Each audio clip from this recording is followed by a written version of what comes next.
Pastor Joey， 他是英文部的教会英文部的年轻的牧师，所以对英文的事工有非常多的 insight 可以供我们来学习。我们就把时间we'll pass the time to Pastor Joey. Joey. Hey everyone, I don't know if I'm on the screen. I'm seeing a spotlight there.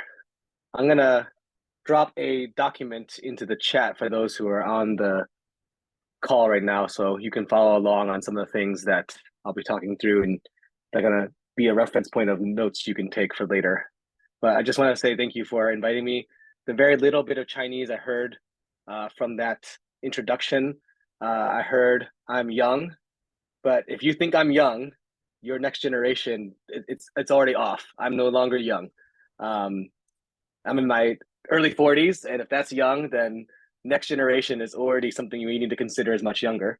And second, I heard I have a lot of insight or somehow, and that may or may not be true, whether you consider my insight to be helpful, but hopefully humbly together we can learn how to minister to next generations for the sake of Jesus, as we just sung. I'm gonna drop that document there. Hold on 1 second. There you go. It should be there in the chat.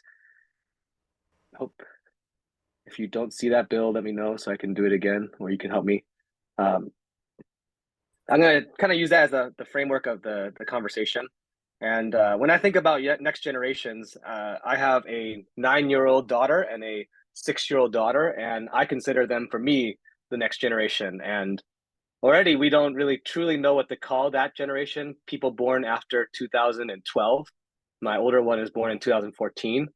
I guess they're calling it Generation Alpha.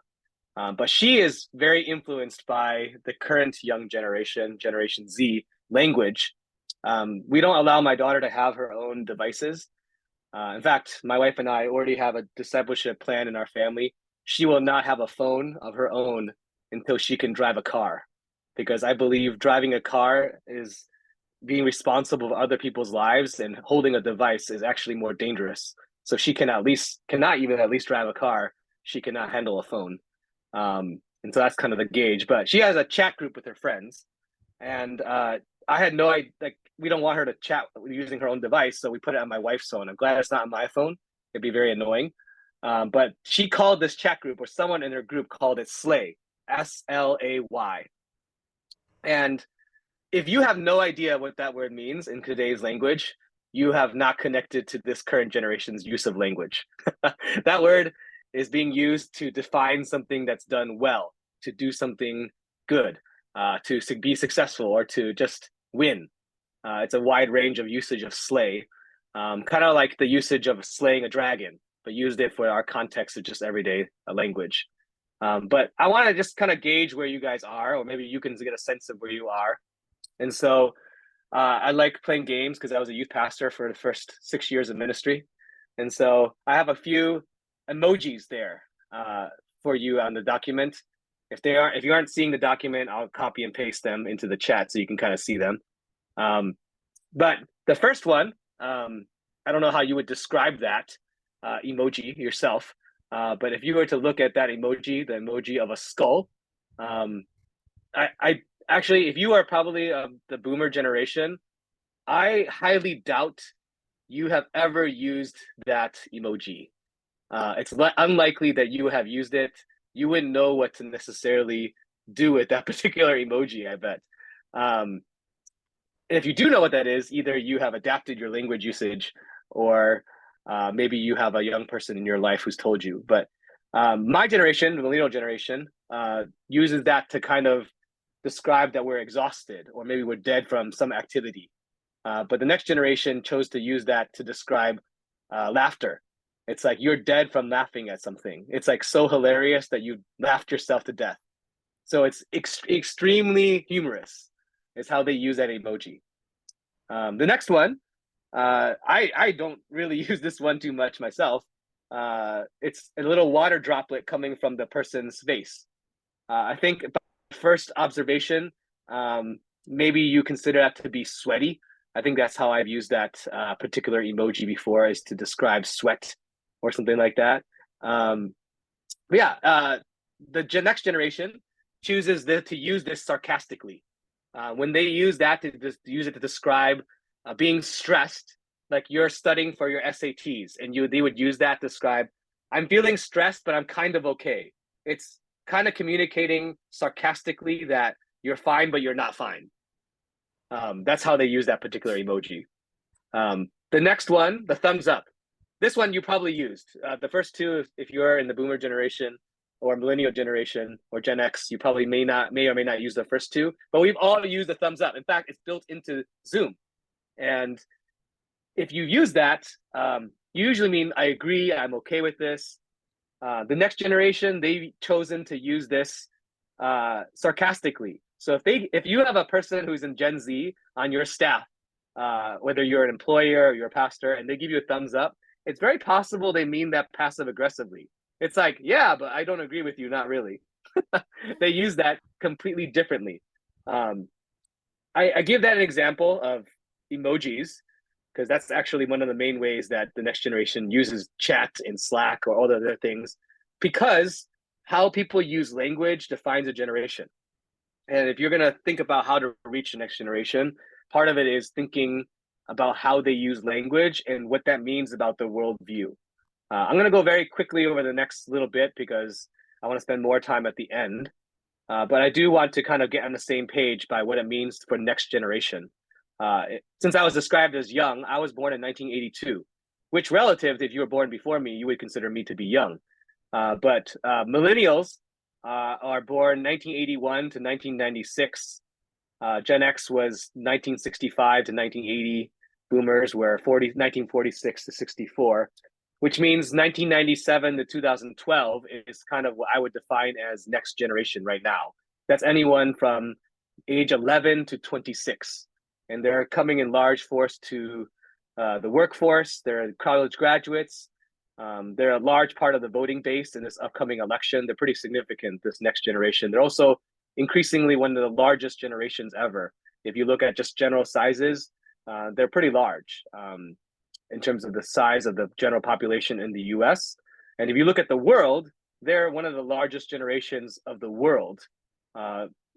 30% of the global population is this generation. So they're pretty significant. If we think about what it means to minister to the next generation, this is that group. And they use 1997. They don't use round numbers anymore because they look at 9/11 as the significant moment defining Americans. So if you have no memory of 9/11, then you are Gen Z. But if you have a memory of 9/11 and you're young, that probably means you're a millennial because you were old enough to remember that moment still. That's why they chose 1997, because around 4 years old, you might have a memory of 9/11. I'm not going to read all these in detail because they're not my words. They're just straight out of several resources I would recommend to you if you want to read more about this next gen. Generation Z, or Meet Generation Z by James White, and the Barna Generation Z report. Barna puts out really good information for understanding trends in our country regarding faith, and they have a regular report on generational matters, and so their information's very helpful. But there's a couple of ways to think about this next generation. One has to do with technology. I did not get my first cell phone until I was 18 years old. And it was a flip phone, and I had to pay $50 a month for 50 minutes. And long distance, was a no-no, and texting did not well, you could pay for text at the time. But Gen Z, they grow up in this world where everything is connected and it influences everything in their life. It's a significant part of how they interact. And so they view themselves as deeply connected, at least informationally, in this world. From the worldview perspective, they grew up in a very inclusive and even more individualistic culture than I grew up in. They're super open-minded about other people's feelings. They want to be careful of asserting right and wrong. You can imagine why this is also challenging regarding faith and claiming an exclusive salvation path through Jesus alone. Their identity, they are sorting all kinds of identity, and even if it's not them, their friends are. So my daughter, her preschool, we sent her to a kind of a progressive preschool. I can tell you more stories about that later, but we did that. And she had a gender fluid classmate in preschool. at the age of 4 years old. So they're going to grow up in a world increasingly so that identity is something that is just common that people wrestle with. And they want to be careful to create places of safety so that people can express themselves. How we do that, how we challenge and speak into identity issues is really important as we minister to the next generation, because they live in a world that inclusion is the greatest value, that they can't speak confrontationally or negatively about someone else because they live in a highly individualistic society where you determine everything that's right or wrong, even more so than the past generations because they're hyper individualistic. Security is a major issue for them. This is also why it's going to change in the workforce. They grew up, Gen Z, post 9/11. They've experienced some recessions in their lives in this country. And so many of them have reacted strongly towards trying to gain security through academic means and financial security and trying to be happy through that. Regarding diversity, they are a very diverse group. It's probably the first group in this country that is not, or getting less and less majority white. It's more biracial, more Asian, more Mexican, more Hispanic. It's just increasingly more diverse ethnically. Religiously, they're all over the place. There's all kinds of things. And diversity in all ways, they basically see more and more of it, which is why they're more sensitive, wanting to be more inclusive. They have a different set of beliefs than most generations have because they've tried to include all the diverse perspectives. That was very quick. That's not my information. I encourage you, if you want to understand this generation, there is information to get, but actually it comes from getting to know someone more and more in this generation. So ministering to the next generation, I'm going to shift there in a second, but let me just tell you, one of my relationships I want to regularly have in our church is with people who are of every generation, especially those who are about 20 years younger than myself. And so I'm about 41 right now. And so I want to make sure I have close relationships with people who are about 19 to 21, because I want to understand who those people are. And there's a new person to our church our church is a Chinese heritage church, a majority Chinese or Asian. But this person came to our church. He grew up in an ethnic Jewish family, but he's not practicing Jewish. He's like 19 years old. And he came from New York, and he is a musician. He plays, or he's learning from the San Francisco Symphony, their school. And he came to our church because he was going through some relational challenges. He ended up breaking up with a long-term girlfriend. And he remembered his childhood of trying to follow Judaism. And he found that if he wanted to kind of dig into his own faith, he wanted to look at Judaism, and then that kind of led him actually to explore Christianity. And this is one of my greatest learning relationships I've had, because this is someone who's trying to explore Christianity as someone who has no concept, but is a young person growing up in this generation.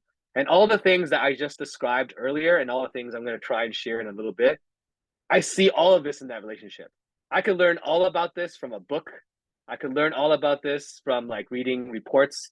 But if I want to understand this generation, and they're very different than me, I have to actually spend time meaningfully engaging with someone like this and having lunch with them. So I go down to them. They live near a symphony.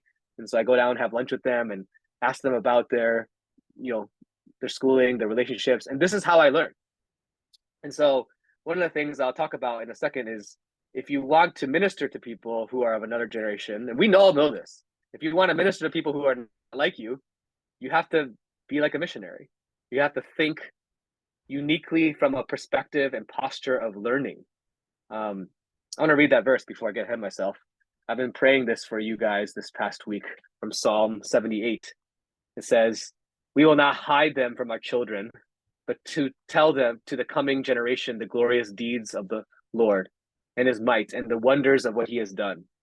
He established a testimony in Jacob and appointed a law in Israel, which he commanded our fathers to teach to their children, that the next generation might know them, the children yet unborn, and arise and tell to their children, so that they would set their hope in God and not forget the works of God, but keep his commandments."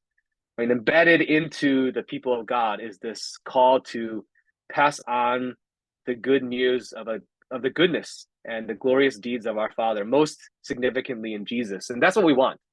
When we think about ministering to the next generation, it's not primarily just to keep them in our churches, I think, although there is a desire to be more faithful in what we do in helping create spaces for next generation within our churches. But most ultimately, we want the next generation to know Jesus.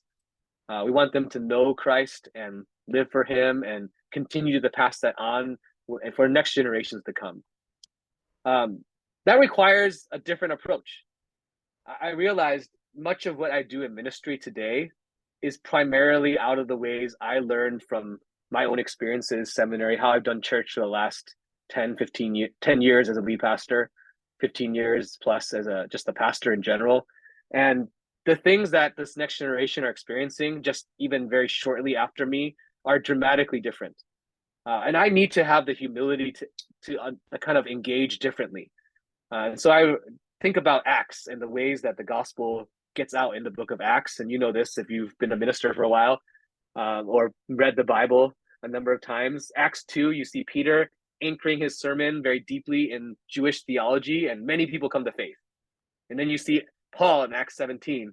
He goes to Athens and he approaches people who have no Jewish background, no Jewish upbringing, and he engages with their cultural things, of their culture, and he sees they have a statue to an unnamed God, and he's able to reference that to share the gospel with them.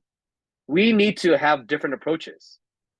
Given the diversity, the way that they feel about security, identity, worldview, we have to learn to listen, engage, and share the gospel in ways that are appropriate to another generation. Just like many of you who have gone on mission trips, maybe you've gone to even reach Chinese people just in a different part of the world. Just because they speak Mandarin in another part of the world doesn't automatically mean the way that you share the gospel with people in the Bay Area is going to be the same as someone who speaks Mandarin in just even another country that's Western. Let's just say you go to Germany and you try and do ministry there. Because they live in a German context, how you share Christ with someone who's Mandarin speaking, who's German and bicultural there is going to be very different. And we need to have that same approach to our children. We are evangelists and missionaries to that next generation because they live in a world that's dramatically different than ours. They're deeply different than us. And I think the first step to ministering to them is actually just have the humility to recognize that we cannot assume the way that we've done ministry, the way that we've tried to adapt to millennials is going to automatically work. Because millennials are not like, I'm the oldest millennial, basically. It's nowhere close to reaching the next person who's 20 years younger than me. One way I think that's deeply important to change how we minister to them is that we recognize a highly relational priority. I'll give you an example of my elders. I inherited an elder team who is very faithful and amazing at what they've been doing for the last 40 years, but some of them, their age range is like 60s to 70s now for some of them. And they help build this church. They help love this church. They're still very faithful in our church. But when I ask them to help me shepherd in the church, their immediate response is to hold a class or do a lecture or create some context where they're in charge of delivering content. And it's not that their content is bad or that the methodology of holding a class or a Sunday school is inherently bad. They're not bad things. But when they hold them in our church, they're always surprised why so many of our young people never go. Because they don't. And it's not because they are not interested in the topic. Like one of my elders is good at estate planning and finances, and he wanted to give a lecture or a class on, thinking, about wise stewardship. Good things. And he held that class, and only people who went were people who are around his age. And one thing that he has to recognize that we talk about on our elder team is if you want to be someone who can teach that to the next generation, you're going to actually need to show up in their spaces. You're not going to have to be able to actually call them to a classroom setting where you are in a position where you're just giving information to them. You might need to show up to their gathering and just talk about it more organically with them. And you might have to actually just hang out with someone who's interested in it one-on-one. Very different approaches for how to give information. And that's just from someone who even wants that information. Once I sent him to our young adult fellowship, and he shared the same information that he did in the class. And he was amazed at how much more receptive they were to that place of learning, because he went to their space. Because it's very different now from how people want to receive information, because if they're growing up in a culture that's deeply skeptical of institutions and authorities because they see a lot of abuses of political powers, of educational power, of all kinds, then they're not going to likely trust authority figures that are doing it in the same methodologies that we've always done it. They're going to have to come in through relational trust and show up in their spaces.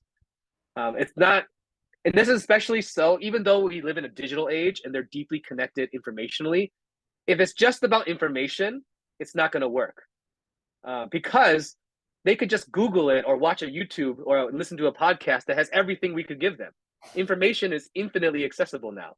All the sermons I give on Sunday morning, someone out there in the history of the world has given some version of that sermon, taught on the same passage. Maybe he's definitely is a better communicator than me.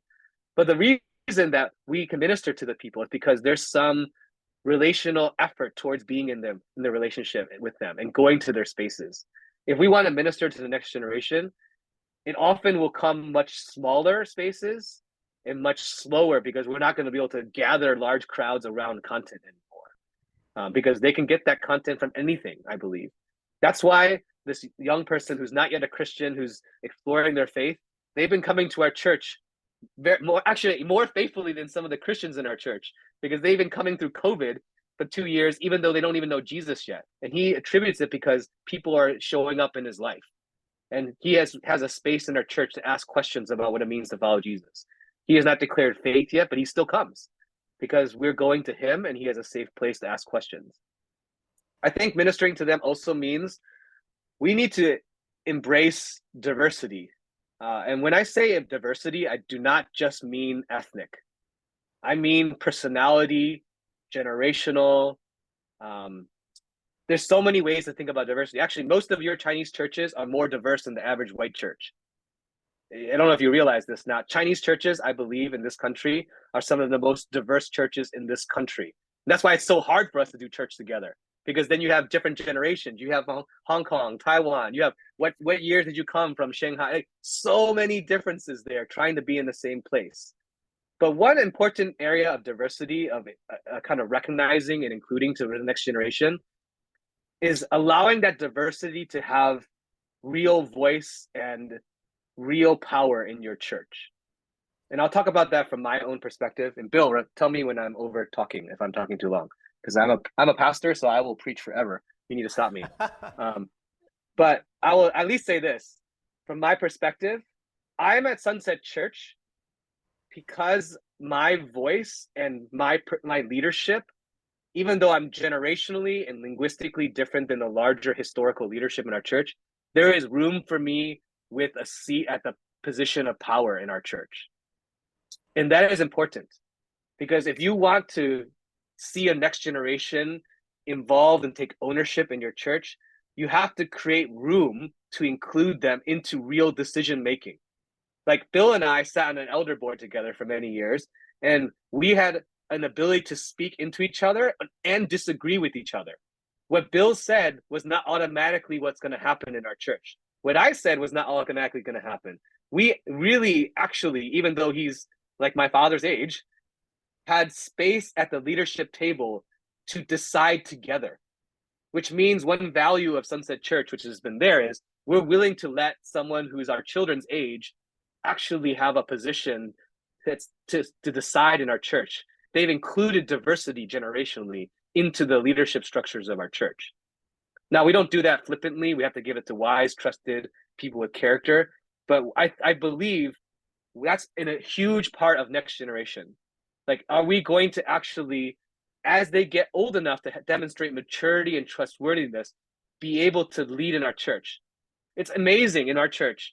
The Chinese congregation, whenever they introduce me to someone else in the Chinese congregation who's new to our church, they always talk about me being young. But when do I stop being young? because I'm in my 40s and I have 2 children. So like if I'm indefinitely young, like that shows me something about it. Does that mean can I have a place at the table to help in the discussions? Are we willing to allow younger people come in? One of my most recent elders who I helped install in our English congregation is in his early to mid 30s. And I would bet that would be considered universally young to your churches. And that's why our church continues to create spaces to reach younger generations. I have to dig younger and give them positions of leadership as trusted people so that they can model it for next generation. So I can imagine a 25-year-old, because I'm much older than a 25-year-old, looks at a early 30 person and says, they're an elder in our church who's trusted and has decision-making power in our church, and I can look up to them. I want to be like them. That's what I mean by diversity, not just ethnic diversity, although that's also increasingly important. If you only have room for one kind of people in our churches and we're not open to different kinds of opinions and thoughts and people, the young people who go to college, which are incredibly diverse, they're going to come back to our churches too and see there's no room for diversity here. So diversity is very important. And last, and this is something I'm just probably preaching to the choir because you guys do know this. If you want to minister to next generation, you need to give them the real authentic gospel. One thing I experienced a lot in my time in the Chinese context is how good we are at using guilt and shame. Like I do it too. I realize as a parent now, even though I'm about the gospel and grace, how much I want to parent my child out of guilt. And I think this is one of the great struggles of our discipleship, not just to next generations, but in general. But I think the next generation smells our inauthenticity even more. If we preach a gospel of grace and we give them law and guilt and shame instead in our discipleship, then there will be a great disconnect there. If we want to minister to them, really, we need to return to the true gospel, and really kind of recognize where we do ministry out of these cultural paradigms of guilt and shame, which are really in all of our churches. But I think as we think about our Chinese heritage, I mean, it's built into there. We are so used to guilting each other. I remember the very conversations my parents would have at Chinese potlucks with their friends. They would always just say, how come you can't be more like that kid? That kid has a 1600 and a 4.0, and why aren't you like that kid? And my mom was a Christian at the time saying that. And I'm like, well, that's true. And just recognizing how much of that comparison, guilt, and shame still exists, even as followers of Jesus. Hopefully, that's been helpful for you, at least to spark some conversation and willingness to learn. I don't have all the answers, but I really do. And I have been praying for you this week that you would grow in wisdom and love and humility to love the next generation. I'm praying for you for that. Thanks. 我们很谢谢刚才Pastor Joey 跟我们的分享。我要从中文部的牧者的角度来跟大家分享我们两代怎么样可以同在一个教会里面可以荣耀神。这个就是我们教会的，我在中文部的做传道人的时候，我们那个团队的照片所以你看到我就是最老这个其他另外中文部他就是这个 assistant pastor 在最左手边，那么 Pastor Joey 就在这里了，其他的都是这个是worship pastor。这个是 youth pastor， 这个是 assistant pastor， 都是英文部的。这个是 children pastor，children pastor 就中英文部一起的 joint ministry。所以你看到我们就是用的都是很年轻的牧者们，他们很有朝气所以很多 energy 的，我们的教会。很开心的一起来侍奉，每一个人都笑得不得了，对吧？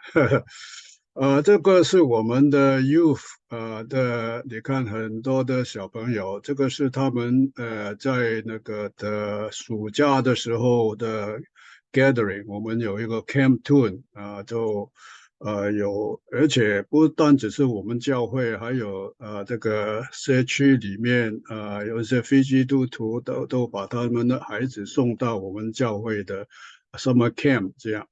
summer camp 是大概6个星期1个半月，所以他们都很开心。在那个时候呢，我们教会的年轻人呢就可以做 practice 做 leader，他们就是做那个 counselor， 所以就在教会里面有很好的成长的机会的，很年轻就可以做 leader 的，所以这个是我们的principle。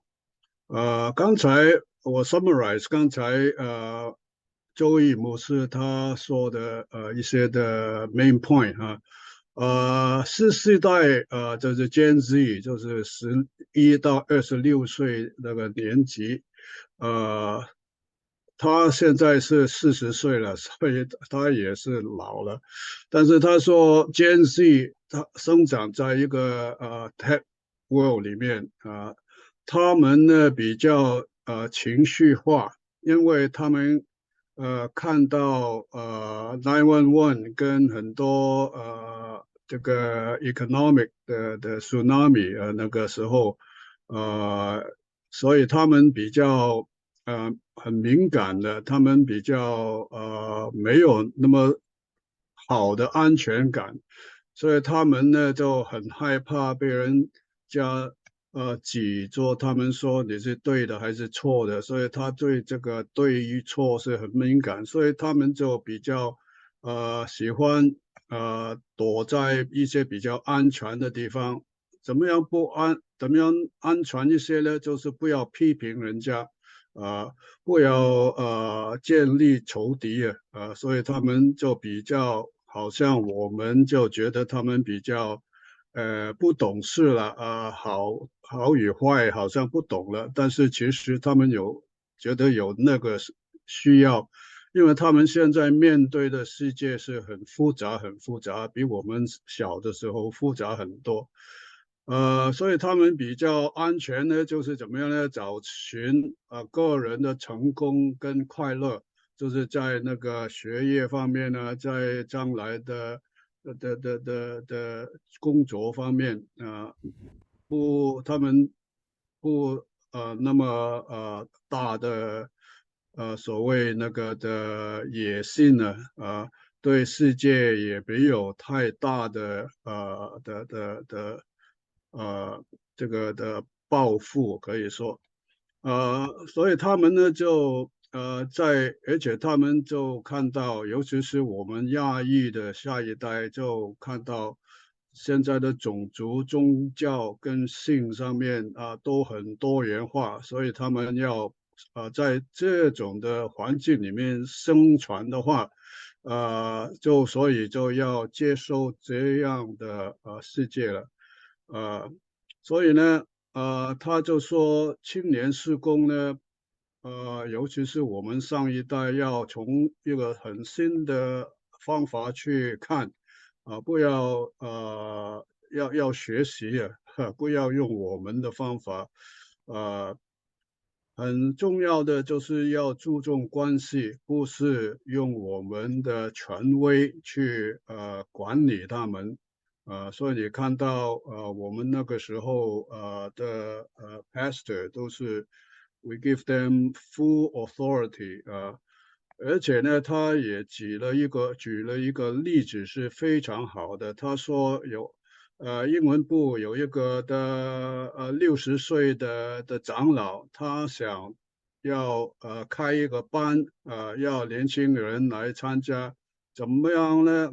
一开班没有人来为什么呢？因为那些人不认识他，对他没有信心，所以 Pastor Joey 就叫这个长老你去那个年轻人有那个聚则的时候，你去他们那里，不是要他去你的班的那个班里面，你要去哪里介绍你自己，跟他们建立关系，让他们有安全感所以呢，那个时候你就告诉他你是做什么的，有些什么可以跟他们分享的。要那个孩子认识你之后呢，他才听你的，要不然他不会听你的。所以就是这个是跟我们现在开一个班就有很多人来了，这个是完全不同的策略。而且我们也要注重多元化，多元化就是不同的思想、不同的看法，我们都不要指责，不要就好像我比你懂这样而且呢用一些的责备的方法去跟他们比较这样去 shame 他们，要接受多元化的思想。所以呢比较困难呢，所以现在对年轻人做 ministry 呢要很有耐心，因为要 small group grow into 小的圈子，跟他们混在一起，而且呢比较慢一些，不可以快的所以这个是现在我们的困难就是这样。那么他们接受你之后呢，你才可以跟他们建立一个以福音为主的世界观，告诉他福音传福音就是差不多是最后一步。所以首先你要跟他们建立关系，让他们不把你当做一个的仇敌，把你当做朋友的时候，你就可以跟他说话了。好，那个就是差不多他的分享就是这样。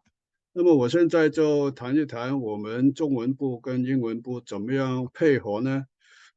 就有以下的几点第一就是一定要用年轻的领袖，不要说我懂得英文呢我觉得我可以来带那个年轻人的这个很困难的就算是他们也觉得困难，那么我们更困难了。我们尤其是我们的英文也不是那么的好小孩子一听出来就晓得了，所以一定要用年轻的领袖那么另外呢，要给他们权利，所以我们的中文部跟英文部的 lead pastor 是完全 same level same authority， 不是那个要听那个话，而且是刚才pastor Joey 也说了，我那个时候跟他完全对他就好像一个平等的，虽然我是好像他的爸爸的年纪但是sometimes I listen to him sometimes he listen to me， 所以我们的 share 那个 power权力是很重要的很多的 senior pastor 可能是过度的用他的 power， 所以我们的中英文堂是独立的行政的我们有一个同样的 DNA 比如说教会的教义都是同一样的，但是行进是不同所以我们就是用two tiers 的方法。怎么样 two tiers 呢？就是在教会上面最高有一个的 common 的一个 group 就是要管理整个教会的不要走偏了那些很 high level 的东西，但是 lower level 的每一个会堂有自己的行政自己的 budget， 自己的elder and deacons， 所以这个就是这个权力分配而且呢，财政的需要呢还要因为那个堂会的需要来定的所以现在其实英文堂需要比较中文堂多那就英文堂用多很多的财政上面的资源，而且他们的人数是我们中文部的2倍，所以他们是需要多一些的资源牧师也要多一些这样我们就是一个 family church， 我们就是说无论怎么样，我们都是同一个Sunset Church， 就是 Sunset Church 合一的教会，但是我们是分开来do our ministry， 但是我们譬如说我们照顾他们的爸爸妈妈、爷爷，但是他们就照顾我们的孩子和孙这样，所以一起来合作所以就是一个大家庭那么还有我们也晓得年轻人现在其实的精神健康不好，所以我们就在大概10多年前就已经开了一个辅导的事工 counseling ministry， 现在很有用帮助很多年轻人他们遇到的问题在家里不可以跟父母说那么来到教会的时候，我们就可以帮助他们辅导他们有些有精神病的就帮他们医治这样。我们的 Sunday 的 preaching 是用同一本书的，但是呢，可能这个 focus 跟 application 是不同。另外，我们2个会堂有联合的短宣所以这个 mission department 是 share ministry，而且关心这个社会社区的关怀也是我们2个教会一起来做的。举一个例，譬如说这3年来很多亚裔的长者被打被抢被杀这样，我们的教会就一起来中英文部一起来出来去游行了。所以你看到这个就是我们的Sunset Church 那个时候出来游行的时候，参加一些community 的活动的时候我们的代表了跟社区里面不同的人来接触发表我们的抗议对我们亚裔的欺负也去那个 City Hall 这样来抗议所以这个就是我们中英文部连长的跟孩子一起来。那么我在那个时候也在那个教会里面开启了一个叫 Good Samaritan Team， 就是组织一些的巡逻队到那个街上面多华人住的地方去巡逻陪伴长者去买菜这样你看大半都是英文部的人来参加，年轻人来参加，他们就是需要 action， 他们要真正的这个行公义、好怜悯，要 action 出来做事，不是要谈道理就算了。而且我们还有一个其中一个长老还开了一个的 self defense class， 有很多人来参加怎么样保护自己这样。所以这个是一个summary， 就是我们教会怎么样去minister to 下一代。所以请大家为这些事来祷告这些就是一个 main point 刚才我说的，就是愿意谦卑的跟下一代的领袖一起来同工，给他们的 same authority， 听他们的那么这合作就比较很harmonious。那么要少讲什么道理，要多行动真正的表示基督徒是怎么样去生活的，帮助下一代面对他们的世界，不是我们的世界，是他们的世界。他们的世界是比较我们的复杂。而且呢这个魔鬼会利用我们2代的关系2代不同的文化来攻击我们，让我们分开，所以不要上了魔鬼的当我们所以要听下一代，要用爱心，要关怀他们，先做这些功夫，不要常常的说你这里不对，你哪里不对，你要听我的你要了解他们的难处，那就容易了关系好的之后呢，就很多事情都可以做了。好，这个就是我的分享，谢谢大家。